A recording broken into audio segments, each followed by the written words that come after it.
Маша! Ми тут, Маша! Маша! Хто ми? Загалом, якщо ми будемо розглядати, що відбувається в мозку людини, коли вона закохана.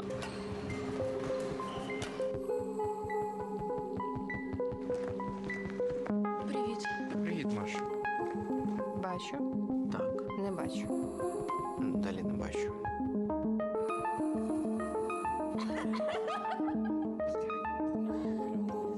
Саша. Лайк.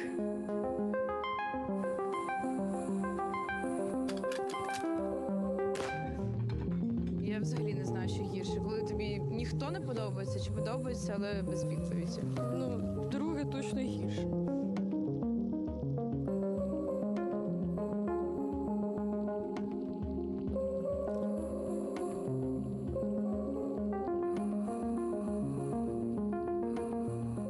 Et Pascal Bourgault n'est pas seul ce soir. Nous sommes en compagnie de Sacha Ivanov. Bonsoir. Soyez le bienvenu sur TV5 Monde. Vous êtes acteur. Vous jouez donc dans ce film. Bonsoir Pascal. Bonsoir Mohamed, bonsoir Sacha, merci d'être avec nous. Alors Merci de m'accueillir. vous avez 21 ans, vous êtes ukrainien, vous avez vécu toute votre vie en Ukraine, vous avez appris le français, je le précise, au lycée français de Kiev. Et donc vous avez vécu toute votre vie en Ukraine jusqu'au février 2022, vous êtes à Paris de passage et la guerre éclate, vous décidez de rester à Paris. Alors ce film Jeunesse en sursis raconte l'insouciance dans un lycée à Kiev. Il est tourné avant la guerre, les premiers baisers, les premiers désirs. C'est un peu la boum version ukrainienne, mais beaucoup mieux filmée, bien sûr. Donc pour vous, la guerre, c'était la fin de l'insouciance ? Ben oui, enfin surtout que le film c'était le dernier film qui est sorti en Ukraine avant la guerre. Pendant la période du tournage, on était tombé sur le premier confinement du Covid. Du coup, le film, on l'imaginait plutôt comme un fantasme, comme si on reviendrait vers une réalité et les jeunes pourront revivre cette expérience commune. Et alors là, il y a un impact beaucoup plus important qui nous frappe aujourd'hui. Du coup, oui. Mais vous l'aviez vu venir, vous, cette invasion russe, parce que sur ce plateau à votre place, Andreï Kourkov, le grand écrivain ukrainien de langue russe, 3-4 jours avant, nous disait à Kiev, on va au restaurant, les étudiants continuent leur vie, les lycéens aussi.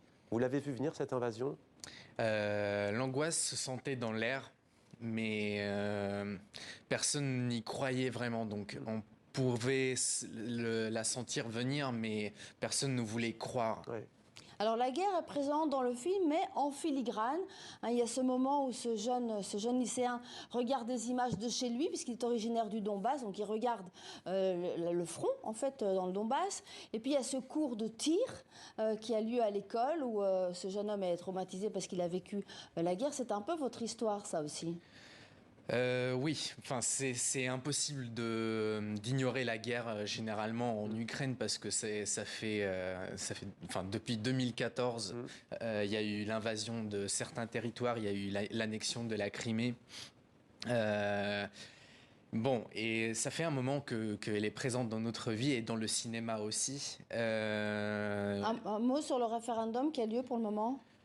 Ben, je trouve que c'est atroce, c'est une autre manipulation et je suis ravi que la communauté internationale ne valorise pas ce référendum. Vous, ne valide pas, oui, bien sûr, oui. En 2014, vous aviez donc 13 ans, on va dire, vous étiez adolescent. Vous en voulez aux Russes aujourd'hui, au peuple russe ?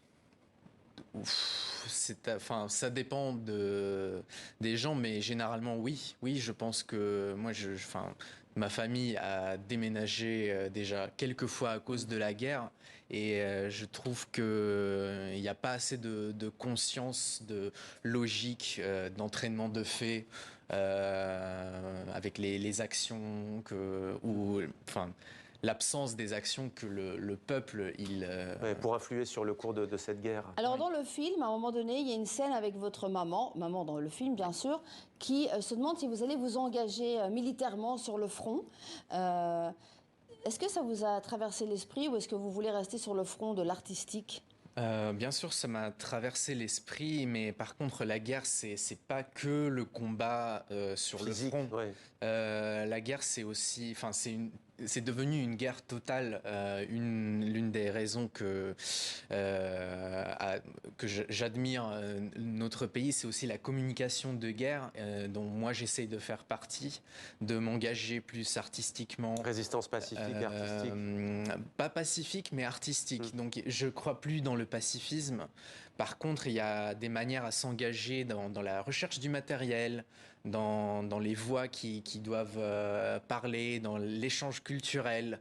C'est aussi à apprendre de vivre ensemble et que le monde démocratique essaie de se souder plus et Voilà. essayer de prendre des décisions beaucoup plus vite. Voilà, le front artistique qui est le vôtre.